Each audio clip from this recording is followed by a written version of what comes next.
Hi everyone, welcome to think study pedia channel.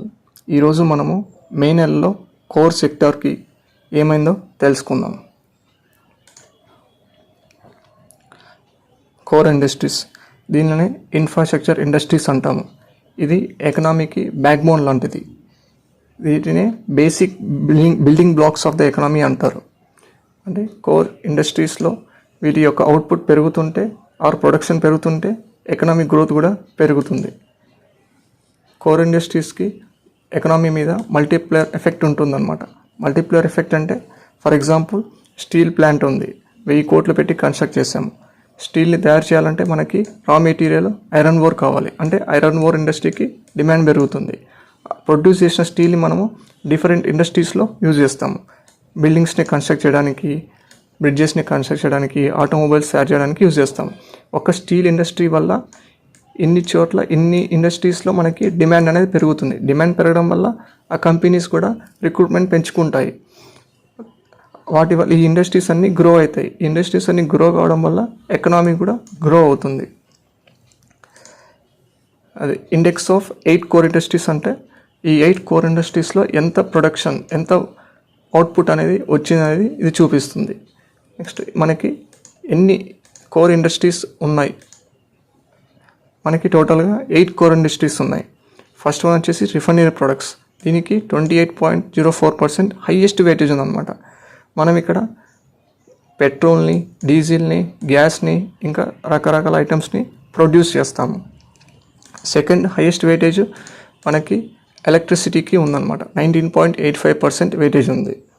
మనం ఎలక్ట్రిసిటీని ప్రతి ఒక్క ఎకనామిక్ యాక్టివిటీలో యూజ్ చేస్తాము.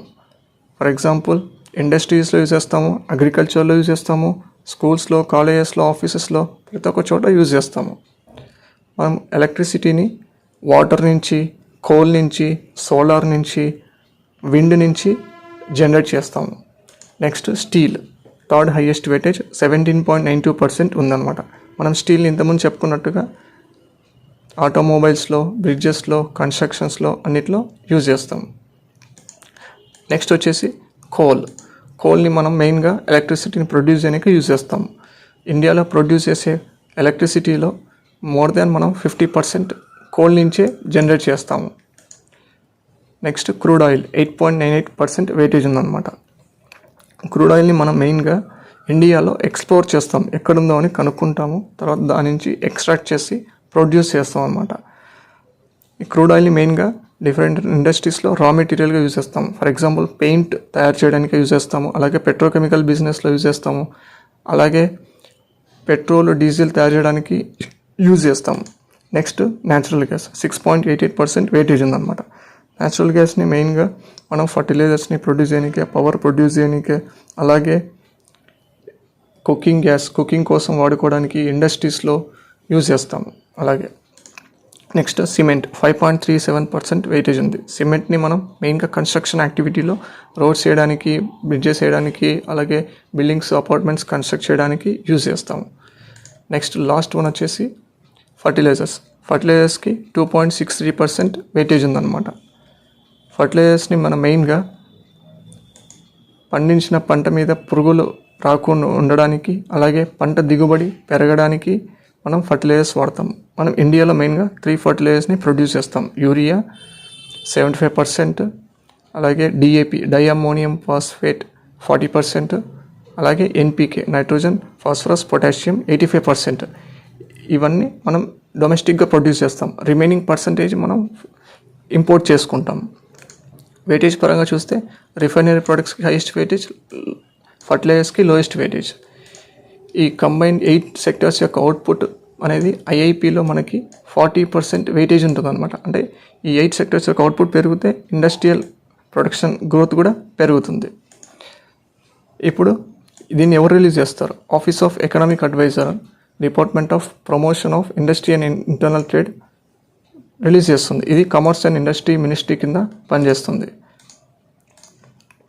మనకి మే నెలలో కోర్ సెక్టర్ గ్రోత్ అనేది 6.3%కి తగ్గింది.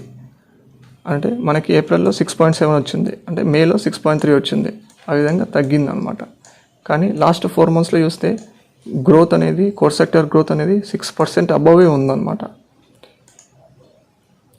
ఇప్పుడు ఆ 8 కోర్ ఇండస్ట్రీస్లో ఏవి 8 కోర్ ఇండస్ట్రీస్లో మనకి 3 ఇండస్ట్రీస్ అనేవి నెగిటివ్ గ్రోత్ రిపోర్ట్ చేసాయి. Cement, crude oil, fertilisers. Refinery products అనేది ఫ్లాట్ గ్రోత్ రిపోర్ట్ చేశాయి. Electricity, coal, steel, natural gas అనేది పాజిటివ్ గ్రోత్ రిపోర్ట్ చేశాయి. నెక్స్ట్ ఏ సెక్టర్స్ ఎందుకు డిక్రీజ్ అయ్యాయో చూద్దాం. ఫస్ట్ వన్ వచ్చేసి సిమెంట్ మనకి మే నెలలో 0.8% ప్రొడక్షన్ తగ్గింది. అవుట్పుట్ 0.8% తగ్గింది. ఎందుకంటే మనకి మే నెలలో పార్లమెంట్ ఎలక్షన్స్ జరిగాయి. గవర్నమెంట్ అనేది ఇన్ఫ్రాస్ట్రక్చర్ ప్రాజెక్ట్స్ మీద స్పెండ్ చేసే క్యాపిటల్ ఎక్స్పెండిచర్ అనేది తగ్గించుకుంది ఎలక్షన్స్ వలన. అందువల్ల డిమాండ్ తగ్గింది. డిమాండ్ తగ్గడం వల్ల సిమెంట్ ప్రొడక్షన్ అనేది తగ్గింది.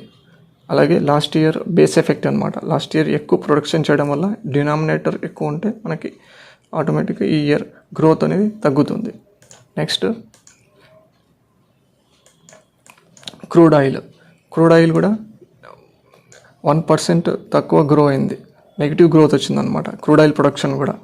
ఎందుకంటే డీజిల్కి తక్కువ డిమాండ్ ఉండడం వల్ల క్రూడ్ ఆయిల్ ప్రొడక్షన్ అనేది తగ్గింది. ఇండియాలో మనం ఎక్కువ ప్రొడక్షన్ తక్కువ ప్రొడ్యూస్ చేస్తాము, ఎక్కువ ఇంపోర్ట్ చేసుకుంటాం ఫారిన్ నుంచి క్రూడ్ ఆయిల్ని. నెక్స్ట్ వచ్చేసి ఫర్టిలైజర్స్ 1.7% నెగిటివ్ గ్రోత్ రిపోర్ట్ చేసింది. ఎందుకంటే రబీ సీజన్ ఆల్మోస్ట్ ఎండ్ అయిపోయింది. ఫర్టిలైజర్ యొక్క డిమాండ్ కూడా తగ్గింది. అలాగే మన దగ్గర అడిక్వేట్ స్టాక్స్ ఉన్నాయన్నమాట. నెక్స్ట్ ఏ సెక్టార్స్ ఎందుకు గ్రో అయ్యాయో చూద్దాం. ఫస్ట్ వన్ వచ్చేసి ఎలక్ట్రిసిటీ. మనకు తెలుసు మే నెలలో సమ్మర్ వల్ల హీట్ వేవ్స్ వల్ల టెంపరేచర్స్ ఎక్కువ ఉండడం వల్ల ప్రతి ఒక్కరు ఇళ్లలో కానీ ఆఫీసెస్లో కానీ ఏసీస్ని మనం ఎక్కువ యూజ్ చేసాం. అలాగే ఇండస్ట్రీస్ యొక్క డిమాండ్ కూడా ఎక్కువ ఉంది. అలాగే మనకి రిన్యూవబుల్ ఎనర్జీ కెపాసిటీ అంటే విండ్, సోలారు, ఇది యొక్క కెపాసిటీ అనేది కూడా మన సామర్థ్యం అనేది కూడా ప్రొడ్యూస్ చేసే సామర్థ్యం కూడా పెరిగిందనమాట. అందువల్ల కూడా ఎలక్ట్రిసిటీ మనం ఎక్కువ ప్రొడ్యూస్ చేయగలిగాము. 12.8% పెరిగిందనమాట మే నెలలో లాస్ట్ ఇయర్తో కంపేర్ చేస్తే. అలాగే కోల్ ప్రొడక్షన్ కూడా లాస్ట్ ఇయర్తో కంపేర్ చేస్తే 10.2% పెరిగింది. ఎలక్ట్రిసిటీ జనరేషన్ ఎప్పుడైతే పెరుగుతుందో కోల్ ప్రొడక్షన్ కూడా పెరుగుతుంది. ఎందుకంటే మనము మోర్ దాన్ 50% ఆఫ్ ఎలక్ట్రిసిటీని మనం కోల్ నుంచే ప్రొడ్యూస్ చేస్తామన్నమాట. అలాగే ట్రాన్స్పోర్టేషన్ ఎఫిషియన్సీ కూడా పెరిగింది. మనం కోల్ని ఎక్కువగా తక్కువ కాస్ట్లో రైల్వేస్ ద్వారా మనము ట్రాన్స్పోర్ట్ చేస్తాము. నెక్స్ట్ స్టీల్ ప్రొడక్షన్ కూడా 7.6% పెరిగింది. ఆటోమొబైల్ ఇండస్ట్రీ నుంచి కానీ ఇంతకుముందు చెప్పుకున్నట్టుగా కన్స్ట్రక్షన్ ఈ ఇండస్ట్రీస్ నుంచి కూడా డిమాండ్ వల్ల కూడా స్టీల్ ప్రొడక్షన్ అనేది పెరిగింది. గ్లోబల్ డిమాండ్ కన్నా మన ఇండియాలోనే డిమాండ్ ఎక్కువ ఉండడం వల్ల స్టీల్ ప్రొడక్షన్ అనేది పెరిగింది. నెక్స్ట్ న్యాచురల్ గ్యాస్ ప్రొడక్షన్ మే నెలలో 7.5% పెరిగింది. ఎందుకంటే ఇండస్ట్రీస్ నుంచి డిమాండ్ ఉండడం వల్ల. నెక్స్ట్ పెట్రోలియం రిఫైనరీ ప్రొడక్ట్స్ మనకి ఆల్మోస్ట్ ఫ్లాట్ గ్రోత్ రిపోర్ట్ చేసిందనమాట. ఎందుకంటే మనకి డిమాండ్ తక్కువ ఉండడం వల్ల. అలాగే హై బేస్ ఎఫెక్ట్ వల్ల. వీడియో నచ్చితే మీకు లైక్ చేయండి, షేర్ చేయండి, కామెంట్ చేయండి. Thank you.